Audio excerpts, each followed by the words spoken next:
बिस्मिल्लाहिर्रहमानिर्रहीम। अस्सलाम वालेकुम स्टूडेंट्स। आज का हमारा लेक्चर है फोटोसिंथेसिस के टॉपिक से लाइट रिएक्शन।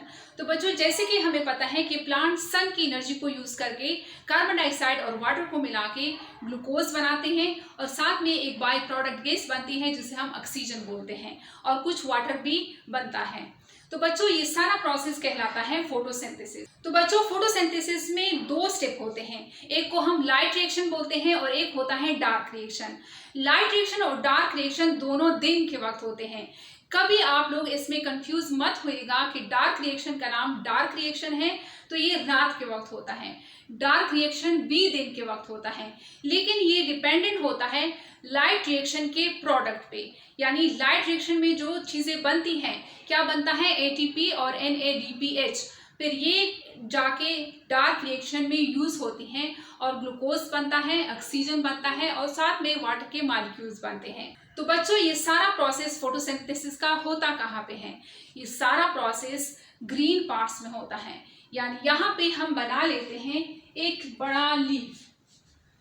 ये हमने बनाया एक लीफ।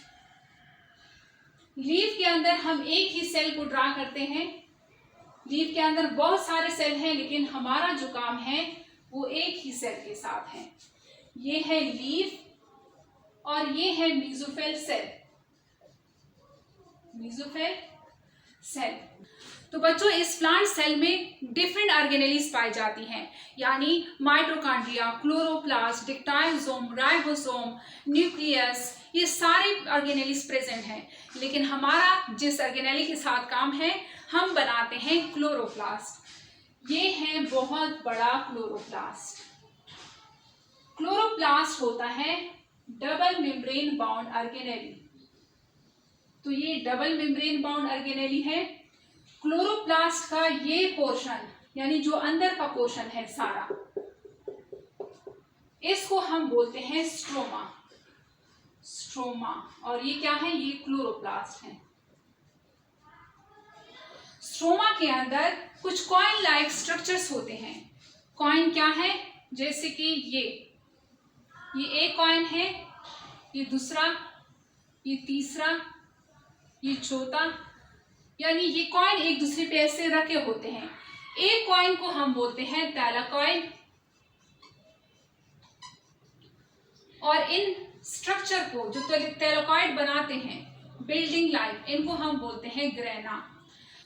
तो बच्चों, इस थैलाकॉइड के मेम्ब्रेन पे कुछ सिस्टम लगे होते हैं जिन्हें हम फोटो सिस्टम बोलते हैं। प्रीवियस लेक्चर में हमने इनको डिटेल से पढ़ लिया है।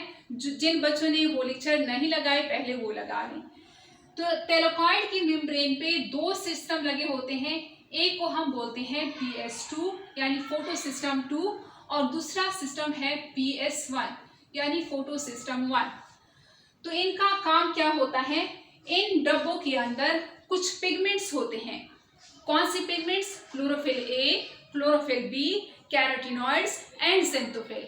और इन पिगमेंट का काम है कि सन से जो रेडिएशंस आती हैं उनमें जो 400 नैनोमीटर की वेवलेंथ वाली लाइट है और 700 नैनोमीटर की वेवलेंथ वाली लाइट तक, यानी इन दोनों के दरमियान में जो नैनोमीटर की वेवलेंथ वाली लाइट की रेडिएशंस हैं, इनको ये पिगमेंट कैप्चर करते हैं। और डिफरेंट पिगमेंट्स जो है डिफरेंट वेवलेंथ की रेडिएशन को कैप्चर कर सकते हैं। तो बच्चों, क्या करते हैं जब ये इन रेडिएशंस की वेवलेंथ को कैप्चर करते हैं? यहाँ पे मैं एक थैलाकॉइड निकाल लेती हूँ। ये हमने निकाला एक थैलाकॉइड। थैलाकॉइड का जो मेम्ब्रेन है ये लिपिड बाइलेयर होता है। ये एक थैलाकॉइड है, थैलाकॉइड। और ये क्या है? लिपिड बाइलेयर का क्या मतलब है कि लिपिड के दो लेयर होते हैं और एक ही मेम्ब्रेन बनाते हैं, कुछ इस तरह से, कुछ इस तरह से। यानी यहाँ पे ऐसे स्ट्रक्चर बनता है। इसको मैं रिमूव कर लेती हूँ ताकि मेरे लिए जगह हो। तो ये थैलाकॉइड की मेम्ब्रेन है। थैलाकॉइड की मेम्ब्रेन पे फोटो सिस्टम लगे होते हैं। ये एक फोटो सिस्टम है। Photosystem 2, PS2। PS2 का जो सेंटर पोर्शन है जिसे हम रिएक्शन सेंटर बोलते हैं, यहाँ पे क्लोरोफिल ए बेटा होता है। कौन सा पिगमेंट? Chlorophyll A. PS2 का जो क्लोरोफिल ए है ये सन की कौन सी रेडिएशन को कैप्चर करता है? PS2 का क्लोरोफिल ए कैप्चर करता है 680 नैनोमीटर की वेवलेंथ वाली लाइट, 680 नैनोमीटर की वेवलेंथ वाली लाइट। तो बच्चों, जब यहाँ से सन से रेडिएशंस होंगी तो इनके साइड पे जो दो रीजन्स हैं जिन्हें हम हार्वेस्टिंग रीजन या फिर एंटीना बोलते हैं, इस लाइट हार्वेस्टिंग रीजन में और एंटीना में बाकी जो पिगमेंट्स हैं क्लोरोफिल बी, क्लोरोफिल ज़ेंथोफिल और कैरोटीनॉइड्स और साथ में क्लोरोफिल ए भी होता है, ये एक्सेसरी पिगमेंट कहलाते हैं। क्या है ये? Accessory pigments. तो ये सन से जो रेडिएशंस आती है ये 400 नैनोमीटर की वेवलेंथ वाली लाइट से लेके 700 नैनोमीटर की वेवलेंथ वाली लाइट तक की रोशनी को एब्जॉर्ब करते हैं। तो यहाँ पे जब सन से रेडिएशंस होंगी तो ये पिगमेंट्स जो है ये अपनी अपनी रेंज के वेवलेंथ वाली लाइट को एब्जॉर्ब करेंगे। जब ये इसे एब्जॉर्ब कर लेंगे तो इनके जो इलेक्ट्रॉन है वो एक्साइट हो जाएंगे। एक्साइट होके ये हायर एनर्जी शेल में छलांग लगा देंगे। जैसे ही ये हायर एनर्जी शेल में चले जाएंगे तो कुछ देर बाद ये वहां से फिर वापस आ जाएंगे और यहाँ से कुछ एनर्जी जो है ये लूज कर देंगे। तो ये एनर्जी जो है जो इसने लूज कर दी है ये आगे का मॉलिक्यूल ले लेता है और फिर इसी तरह ये एनर्जी जो है ये पास ऑन होती है और यहाँ से ये दे देते हैं अपनी एनर्जी रिएक्शन सेंटर को जहाँ पे क्लोरोफिल ए बेटा होता है। PS2 का क्लोरोफिल ए खुद भी 680 नैनोमीटर की वेवलेंथ वाली लाइट को एब्जॉर्ब कर लेता है। तो कुछ एनर्जी ये खुद 680 नैनोमीटर की वेवलेंथ वाली लाइट ले लेता है और कुछ एनर्जी यहाँ से आ जाती है। तो इसका क्लोरोफिल ए जो है ये एक्साइट हो जाता है। एक्साइट होके इसका इलेक्ट्रॉन अब भागने की कोशिश करता है। तो यहाँ से इसका इलेक्ट्रॉन छलांग लगा लेता है। छलांग लगा के ये फिर वापस नहीं आता कभी भी। यहाँ पे बेटा होता है एक छोर जिसे हम प्राइमरी एक्सेप्टर बोलते हैं। प्राइमरी एक्सेप्टर का नाम है फ्यूफाइटिन। तो ये फ्यूफाइटिन इस इलेक्ट्रॉन को कैप्चर कर लेता है। जब ये इसे पकड़ लेता है तो ये फिर आगे जाके इस इलेक्ट्रॉन को दे देता है PQ को, प्लास्टोक्वाइनोन को। प्लास्टोक्वाइनोन आगे जाके इस इलेक्ट्रॉन को दे देता है साइटोक्रोम B6F को। साइटोक्रोम B6F अपना ये इलेक्ट्रॉन दे देता है प्लास्टोसायनिन को। अब प्लास्टोसायनिन इस इलेक्ट्रॉन को पकड़े दहशत में है कि मैं क्या करूं इसका। तो यहाँ पे इसके साथ एक और फोटोसिस्टम लगा होता है। ये एक और फोटोसिस्टम यहाँ पे लगा होता है जिसका नाम है PS1 यानी फोटोसिस्टम 1। फोटोसिस्टम 1 का जो क्लोरोफिल ए होता है जो इसके रिएक्शन सेंटर में बेटा होता है, ये 700 नैनोमीटर की वेवलेंथ वाली लाइट को एब्जॉर्ब कर सकता है। यानी फोटोसिस्टम 1 जो है ये 700 नैनोमीटर की वेवलेंथ वाली लाइट को एब्जॉर्ब करता है। यहाँ पे जो एंटीना है, यहाँ पे इसके एक्सेसरी पिगमेंट है। जब सन की रेडिएशंस होती हैं तो यहाँ पर भी सन की जो शॉएं हैं वो पड़ती हैं, तो ये एक्साइट होती हैं। तो इस तरह यहाँ से एनर्जी पास ऑन होती है, यहाँ से भी एनर्जी पास ऑन होती है और ये एनर्जी जाके रिएक्शन सेंटर को दे देते हैं। रिएक्शन सेंटर को प्लास्टोसायनिन अपना इलेक्ट्रॉन भी दे देते हैं। यानी ये प्लास्टोसायनिन अपना इलेक्ट्रॉन भी क्लोरोफिल ए को दे देता है।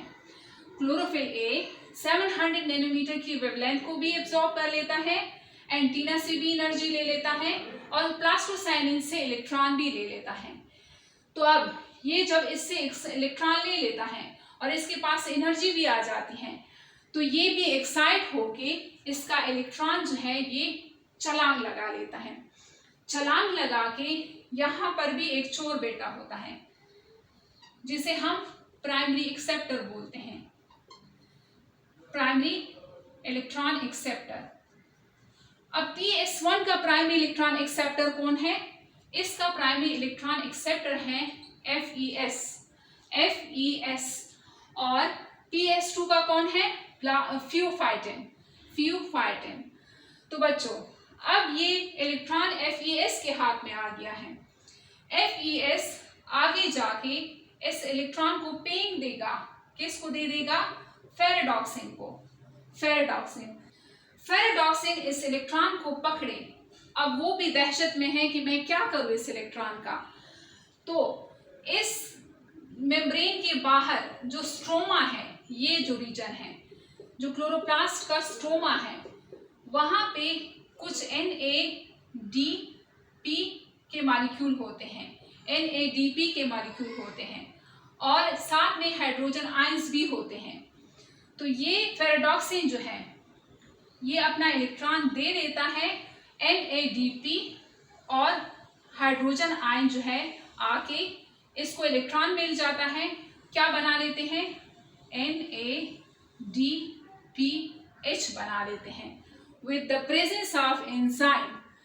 यहाँ पे PS1 के बाहर वाली साइड पे PS1 का जो फोटो सिस्टम PS1 है यानी फोटो सिस्टम 1 है, इसमें थैलेकॉइड के बाहर साइड पे एक एंजाइम लगा होता है।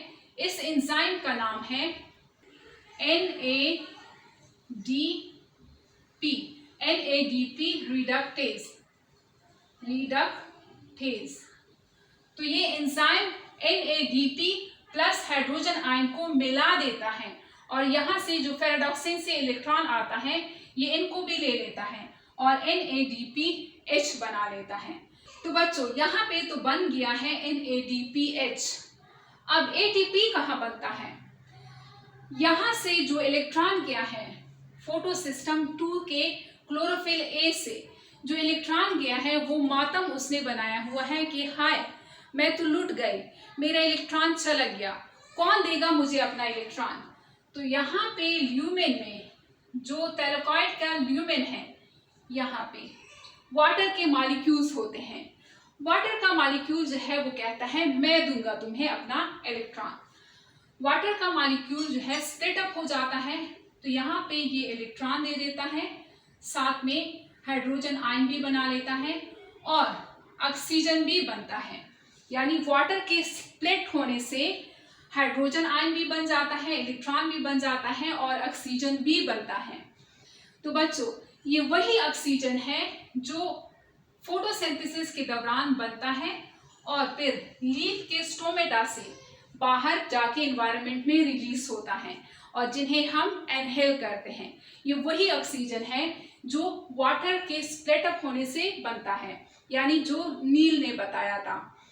तो बच्चों अब ये इलेक्ट्रॉन जो है ये चला जाएगा इस क्लोरोफिल ए के मॉलिक्यूल के पास, यानी इसी तरह ये साइकिल जो है ये चलता रहेगा और बहुत सारे वाटर के मॉलिक्यूल जो है ये स्प्लिट अप होते जाएंगे और बहुत सारे हाइड्रोजन आयन यहाँ पे ल्यूमेन में वाटर के स्प्लिट अप होने से जमा होते जाएंगे। इसके अलावा ये जो प्लास्टोक्वाइनोन है, प्लास्टोक्वाइनोन जब इलेक्ट्रॉन साइटोक्रोम B6F को देता है तो इसकी एनर्जी जो है ये कम हो जाती है, तो ये इस एनर्जी को यूज करके यानी हाइड्रोजन को पकड़ लेता है। हाइड्रोजन को जब ये पकड़ता है, यहाँ से स्ट्रोमा से इसने हाइड्रोजन पकड़ा, फिर साइटोक्रोम B6F को दिया। साइटोक्रोम B6F जो है इस हाइड्रोजन को थैलेकॉइड के ल्यूमेन में टूस देता है।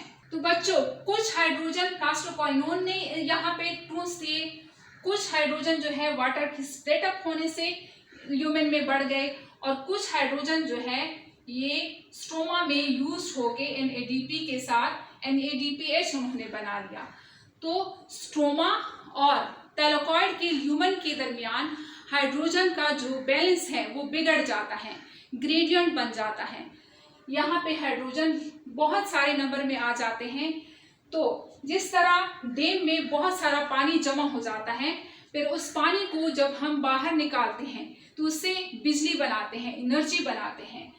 तो यहाँ से अब इस हाइड्रोजन को हम निकालेंगे और ATP बनाएंगे। क्या होता है, यहाँ पे एक प्रोटीन होता है, एक कॉम्प्लेक्स होता है। इस कॉम्प्लेक्स का नाम है F0 और F1। F0 रास्ता देता है हाइड्रोजन के लिए बाहर निकलने के लिए, ताकि हाइड्रोजन जो है जोर से यहाँ से निकले। और F1 जो है ये एक एंजाइम का काम करता है। इस स्ट्रोमा में ADP के मॉलिक्यूल घूमते हैं, ADP के मॉलिक्यूल यहाँ पे घूमते हैं और साथ में फास्फेट के मॉलिक्यूल्स भी होते हैं। तो यहाँ से जब हाइड्रोजन बाहर निकलता है तो एनर्जी बनती है। ये एनर्जी ये ADP लेके अपने साथ एक फास्फेट मिला लेता है और क्या बना लेते हैं, ATP बना लेते हैं। यानी यही तो है लाइट रिएक्शन। लाइट की प्रेजेंस में ATP का बनना, NADPH का बनना, यही तो है लाइट रिएक्शन। अब यहाँ से बहुत सारे हाइड्रोजन जो है स्ट्रोमा में आ जाएंगे। फिर ये हाइड्रोजन दोबारा से कुछ यहाँ पे NADP के साथ यूज हो जाएंगे, कुछ प्लास्टोक्वाइनोन जो है इसको अंदर टून्स देंगे और इसी तरह ये जो है ये ग्रेडियंट बनता रहेगा और ATP NADPH बनता रहेगा। तो बच्चों ये NADPH और ATP जो लाइट रिएक्शन से बन गए हैं, अब ये स्ट्रोमा में जाके डार्क रिएक्शन में यूज होंगे। क्या बनाएंगे, कार्बन डाइऑक्साइड और वाटर को मिला के ATP यूज होके NADPH यूज होके ग्लूकोज बनेगा, साथ में ऑक्सीजन तो यहाँ से बन जाता है, कुछ वाटर के मॉलिक्यूल भी बनेंगे जो कि हम नेक्स्ट लेक्चर में कवर करेंगे। तो बच्चों लाइट रिएक्शन को हम हेल रिएक्शन भी बोलते हैं, क्योंकि इसको हेल ने डिस्कवर किया था। इसको हम लाइट रिएक्शन को Z स्कीम भी बोलते हैं। क्यों, क्योंकि ये Z की तरह है। यहाँ से इलेक्ट्रॉन गया, फिर इसकी एनर्जी डाउन हुई, फिर इसकी एनर्जी फिर से ऊपर गई, यानी ऐसे। इसको Z स्कीम भी बोलते हैं। यहाँ से जब इलेक्ट्रॉन जाता है, ये अपहिल है, ये डाउनहिल है, ये फिर से अपहिल है। और ये जो है ये नॉन साइक्लिक रिएक्शन है। नॉन साइक्लिक कैसे, क्योंकि यहाँ से जो इलेक्ट्रॉन गया, यहाँ से जो क्लोरोफिल ए का इलेक्ट्रॉन गया वो दोबारा जो है वो कभी नहीं आया, वो चला गया NADPH के पास, दोबारा क्लोरोफिल ए के पास वो नहीं आएगा। तो ये क्या है, नॉन साइक्लिक रिएक्शन है। तो अगर इसी तरह हम बात करें साइक्लिक रिएक्शन की, तो साइक्लिक रिएक्शन जो है वो PS1 में होता है, यानी फोटो सिस्टम 1 में होता है। कैसे होता है, फोटो सिस्टम 1 जो है ये जो ग्रेना है, ग्रेना यानी दो ग्रेना ऐसे एक स्ट्रक्चर से मिले होते हैं। इस स्ट्रक्चर को हम स्ट्रोमा लेमिली बोलते हैं, स्ट्रोमा लेमिली। इस लेमिली में PS1 होता है, फोटो सिस्टम 1 होता है, कोई फोटो सिस्टम 2 नहीं होता, फोटो सिस्टम 1 चलता है। यानी ये क्लोरोफिल ए का जो मॉलिक्यूल है, यहाँ से इलेक्ट्रॉन जाके एक्साइट होके FeS ने पकड़ा, FeS ने इलेक्ट्रॉन किसको दिया, फेराडॉक्सिन को। फिर फेराडॉक्सिन अपना इलेक्ट्रॉन जो है प्लास्टोक्वाइनोन को दे सकता है, प्लास्टोक्वाइनोन साइटोक्रोम B6F को दे सकता है, फिर प्लास्टोसाइनिन को दे सकता है, प्लास्टोसाइनिन फिर से क्लोरोफिल ए को देगा, क्लोरोफिल फिर से FeS को देगा, FeS फेराडॉक्सिन को देगा, फेराडॉक्सिन जो है वो प्लास्टोक्वाइनोन को देगा। तो इस तरह भी हो सकता है। यानी अगर हम जस्ट PS1 की बात करें, फोटो सिस्टम 1 की अगर हम बात करें, जो कि कहाँ पे होता है, स्ट्रोमा लेमिली में होता है, लेकिन PS2 में नॉन साइक्लिक रिएक्शन होता है। यानी PS2 में जो कि थैलेकॉइड में होता है, नॉन साइक्लिक रिएक्शन, यहाँ से इलेक्ट्रॉन गया, फिर कभी वापस ही नहीं आया, तो ये नॉन साइक्लिक रिएक्शन है। इसके अलावा जो थैलेकॉइड के ल्यूमेन में बहुत सारा हाइड्रोजन जमा हो जाता है, और ये हाइड्रोजन जब इस पार्टिकल के जरिए यानी F0 और F1 पार्टिकल के जरिए बाहर निकलता है, ADP से ATP बनाता है। इसको हम बोलते हैं कीमोऑस्मोटिक हाइपोथेसिस, कीमोऑस्मोटिक हाइपोथेसिस। और यहाँ पे जो वाटर की स्प्लिटिंग होती है, ये होती है मैंगनीज और क्लोरीन की वजह से। मैंगनीज और क्लोरीन अगर प्लांट्स में कम है तो सही से फोटोसिंथेसिस नहीं होता, प्लांट्स जो है वो मर जाते हैं।